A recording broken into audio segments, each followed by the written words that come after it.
Nii, hommik on käes, tulime Porto katedraali juurde. Hakkame Lauraga jalutama Portost Santiago de Compostelasse. Kestab mingi paarsada kilti. 300 peaaegu. Ja. Laural oli ammu plaanis juba. Mina ostsin üle eile piletit, nii et ma ei tea, mis mind ees ootab. Ma ei ole kursis.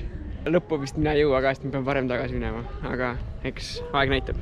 Me saime nüüd oma palveränduri passid, või mul oli juba olemas, aga Villu sai, ma sain endale templi sisse. Selline on esimene tempel siis Portost ja nüüd oleme ametlikult palverändurid. Buen camino! Võtsime suuna mööda jõge ookeani poole. Jõudsime ookeani äärde. Edasi lähme siit põhja ainult ja mingi hetk otsustame, kas me oleme terve aja rannikul või siis lähme kuskile keskmaale. Nüüd rada läheb 2 tegelikult. Siin on ilus ookeani äär ja rada muutus mõnusaks rannateeks. Siin näeme Laura taga ilusaid vaatamisväärsusi. Jep, seal on veits parem. Vasakul on ookean, jah. Juba sai esimesel päeval rakendada uut vihmamantlit. Paar hetke tagasi oli veel ilus ilm, aga läks lappama. Sadu oli mingi 10 minutit ja siis tuli jälle päike välja. Ja nüüd on palav jälle. Aga me oleme endiselt rannikul. Me oleme kõndinud täpselt 23 kilomeetrit. Rannikul me ka jätkame järgmised X päeva. See on meie tänane esimene alberge, mida me loodame saada sisse. Täna tuli siis 26 kilomeetrit. 26, jah. Selgelt liiga palju esimese päeva kohta. Pole hullu midagi. Täna on siis teine päev. Täna jätkame veel mööda rannikurada ja siis teeme mingi vangerduse ja lähme Central raja peale. Aga kitsi nädala ajaga kõndida mere ääres või ookeani ääres, siis lähme keskmaale. Ilus on küll muidu. Ei kurda nagu. Mõnus tuuline ja ookean möllab. Eile jõudsime albergesse mingi 3-4 vahel. Seal oli circa 60 kohta ja sel hetkel oli 3 vaba voodit, et me saime 2 neist. Ma olen veits üllatunud, et inimesed nii lühikesed päevad teevad siin rajal ja nii varakult juba tuttu lähevad. Väike mõte on see ka, et äkki ma ikkagi hakkan tegema pikemaid päevi ja kõnnin Laural eest ära ja proovin oma väga limiteeritud ajaga ka Santiagosse ikkagi jõuda. Niimoodi me küll kunagi kohale ei jõua, Laura, kus igat asja pildistad. Kivikunst ikka tasub pildistada. Päris ilus ju. See on ikka ettevõtmine.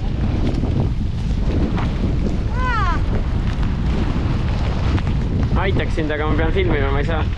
Palun aita, ma ei näe seda. Sa pead ikka ise õppima seda selga panema. Seisa vastu tuult. Kuna me siit hetkest alates lähme ookeanist eemale, siis põhimõtte pärast tuleb korra kas või näpuosaga seda katsuda. Tegelikult mõtlesime mingit ujuma minna, aga no siia ujuma me küll lähe. Pluss padukat sajab täiega.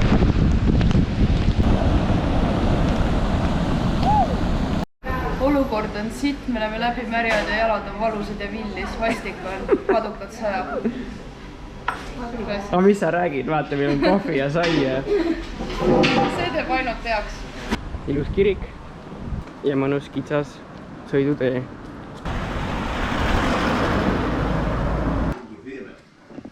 Albergi hommiku sagimine kell 7. Täna on 3. päev käes. Praegu on 7:17 ja hakkasime minema. Ja kui eile oli mõttes, et äkki ma teen pikemalt, siis äkki ma ikkagi täna teen. Eile ei teinud. Aga päev näitab. 3. päeva hommikul oleme siis lõpuks linnakeskkonnast välja jõudnud. Meil ei ole sulle süüa anda. Mis sa teed, sul teed väike pissi villukoti kõrval? Ei, ära jämpsi. Ei. Seda veel vaja, jah.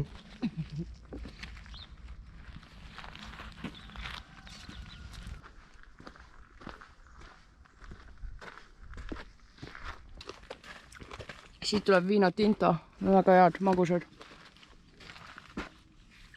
Jah. Viinamarja raksu. Täiega head. Jumala head. Väga magusad on, jah. Siin oli magus maasid vahuga sai. tulime snäkkima ja samal ajal hakkas vihma sadama, nii et nüüd me peame veel kauem saia sööma. Valikut ei ole. Kohvikust saime tulema. Kõhud täis, kohvi joodud. Jõudsime ilusesse metsa. Vahelduseks natuke metsalaadset värki ka, jah. Hästi Siin on see eukalüptile. Hästi mõnus ja eukalüpti smell on üleval.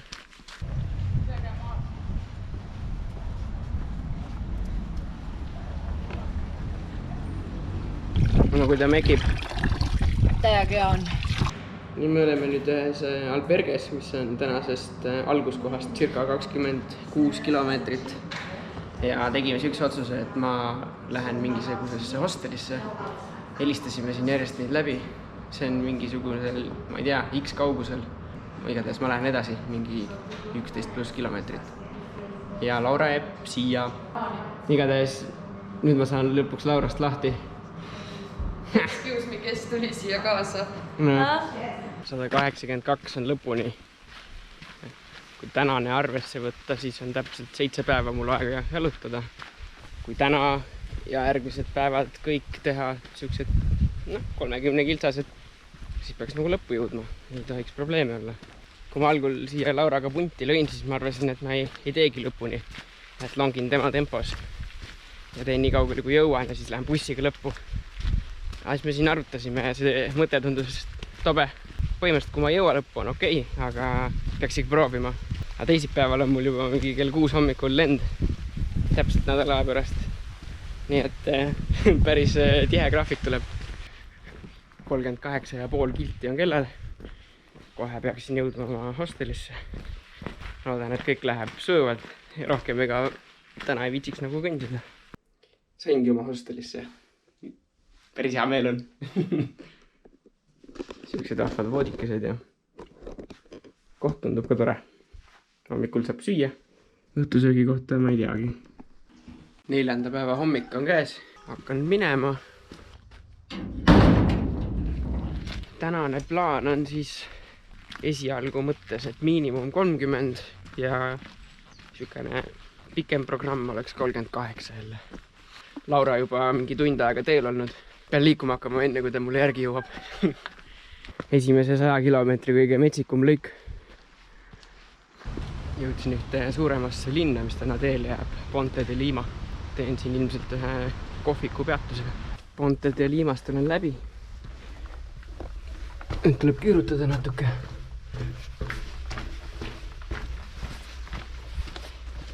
Ei viitsi enam vihma ponšot ära pakkidagi.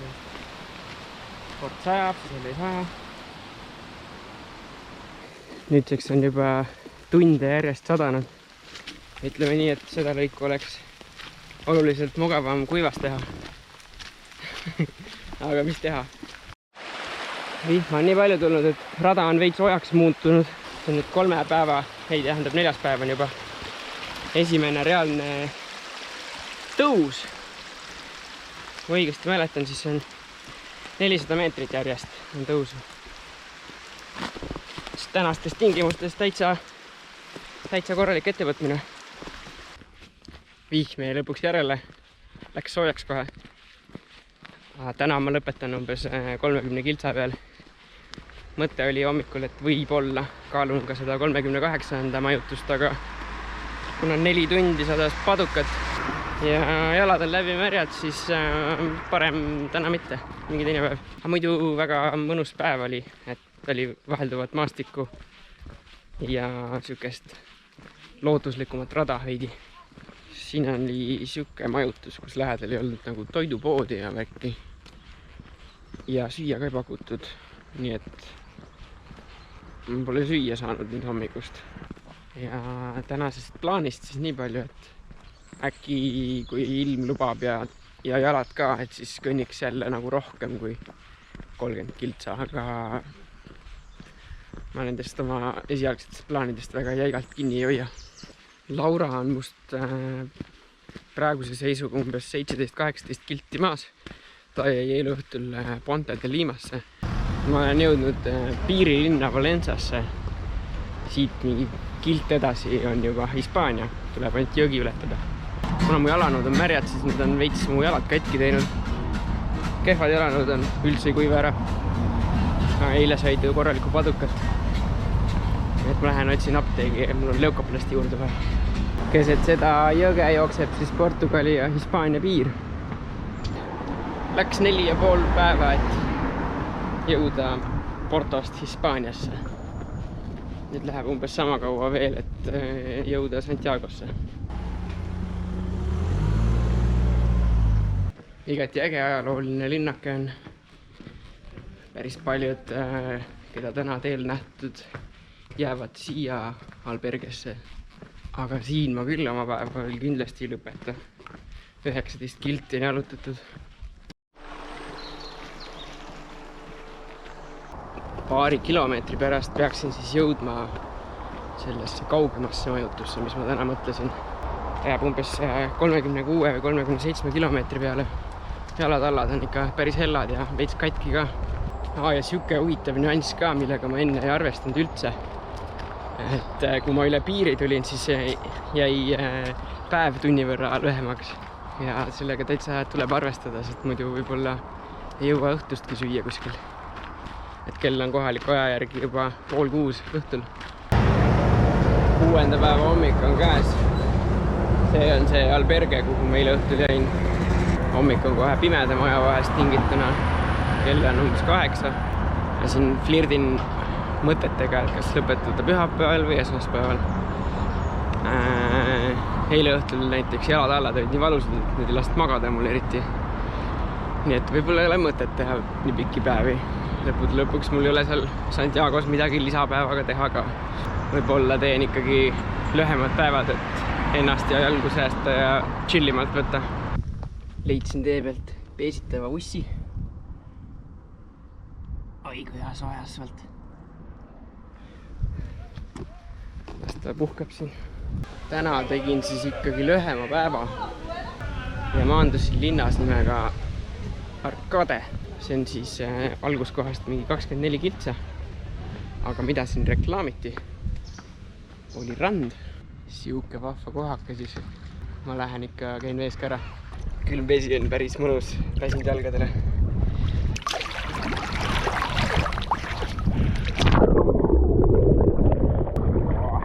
Mõnus. Ma pidin juba hakkama näppude peal lugema, mitu päeva ma siin olnud olen. Veits läheb juba meelest.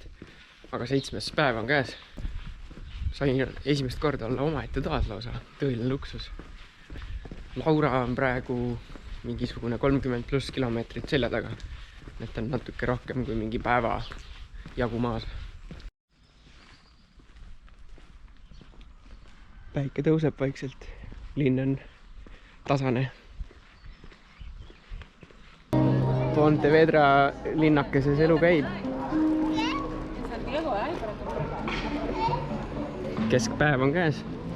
Mul on 3 tunnikest jalutatud. Tegin ühe lõunapausi just. Vot see on õiges mõõdus jalakäijate sild. Jõudsin sellisesse toredasse linna nagu Caldas de Reis. Tänane päev on tulnud umbes 35 kilti pikk. Ja 2 päeva on veel jäänud. Kummalgi päeval vist enam nii pikalt kõndima ei pea. Eks vaatab, kuidas ma oma marsa teen. Hispaanias on olnud hästi soe. Rajal räägiti, et esmaspäevast tuleb, ma ei tea, mingi torm või midagi. Peab ka vist ilmaprognoosi vaatama. Laupäeva hommik on käes. Minu jaoks selle rännaku eelviimane päev. Polegi nii pimedas veel jalutama hakanud. Igatahes viimane päev on käes. Eile jõudsin siia üliägedasse hostelisse, kus on kas bassein. Filmida ei viitsinud, sest nii väga oli vaja basseini hüpata. Ülivinge õhtusöök oli siin, lahe rahvas ja täna siis tuleb mingisugune 20 kiltsane päev. Kuna kell on 7:47 alles, siis ma arvan, et enam-vähem keskpäevaks olen juba kohal. No nii, 13,5 kilti veel. Laura on mingi circa 2 päeva selja taga, veits jalaga jännis ja ilm vist läheb ka kehvaks järgnevatel päevadel. Loodan, et ta jagub seda vaimset sitkust, et ka ikka lõpuni jalutada. Nüüd, kui mingi 250 kilti peaaegu on selja taga, siis mõtlesin, et võiks veidi tagasi vaadata, milline see rada siis on, mis siin siis vaja läheb. Rada on suht lame, tõusumeetrid ei ole eriti palju, nii et suhteliselt niisugune üksluine maastik on. See veits hakkab jalgadele mingi, ma ütleks, et peaaegu kõigil mingi niisugune 25 või kilomeetrist, et enamik teevadki umbes niisuguseid 20–25 kilti per päev. Ma olen siin teinud pooled päevad mingi 30+ ka. Noh, see on nagu okei. Enamasti inimesed pigem nautlevad siin. Et noh, ma ka ise ei ole ennast liialt pushinud. Aga siis infra on hea, et igal pool on kohvikud, alberged ehk siis kohalikud hostelid. Vett vean ma kaasas. Mul on 2 pudelit, aga ma põhimõtteliselt täidan ainult ühte, sest teile läheks lihtsalt mõttetu lisaraskus, sest siin on nii palju kohti, kus seda täita. Saabastega ei ole siin midagi teha. Mul on siuksed kerged kõndimisjalanõud. Isegi liiga kobakad on need. Mingit mägironimist ei ole vaja siin teha. Enamasti on siuke kõrvalteedel, külavaheteedel, nagu praegugi jalutamine, kus sõidavad aeg-ajalt ka autod ikkagi. Enamasti on soe. Hetkel on mul pikk särk, aga suure osa ajast ma olen ikkagi lühikeste riietega. Põhimõtteliselt ma ütleks, et see rada on tehtav absoluutselt kõigile. Et ma julgen soovitada. Mingisugust suurt looduselamust ei saa, aga siukse kultuurilise küll. Ja inimesi on rajal palju, saab juttu puhuda. Albergedes muljeid vahetada ja süüa saab korralikult. Ja üldse siuke hästi lihtne on. Eriti midagi kaasa pole vaja vedada. Kott võiks olla nii kerge kui võimalik. Ja vähemalt Portugali rada tundub, et enamus alustavad Portost. Ma ei ole veel kedagi näinud, kes oleks Lissabonist alustanud. No, viimasel päeval peab ikka vihma ka saama, nagu lubatud. Mingisugune orkaan on tulemas. Õnneks ma saan minema enne, kui see päriselt kohale jõuab. See on vist reaalselt ainuke koht, kus hispaanlased on ülitäpsed. Meetri täpsusega näidatakse mitmesaja kilomeetrisel rajal lõpuni meetreid. Et see on tase. Rada on nagu väga hästi tähistatud, aga kust ma peaksin teadma, millise ma nüüd valima pean siin. Ma ei tea. Kaardi peal tundus, et parempoolne haru teeb rohkem käänakuid ja on pikem. Võtsin selle. Noh, põhimõtteliselt olen kohal. Kell sai täpselt 12. Kui ma katedraali juurde nüüd jõudsin. Päris hea ajastus. Siin neid seljakotiga jorsse on päris palju. Katedraal on igati uhke. Aga nüüd on tehtud.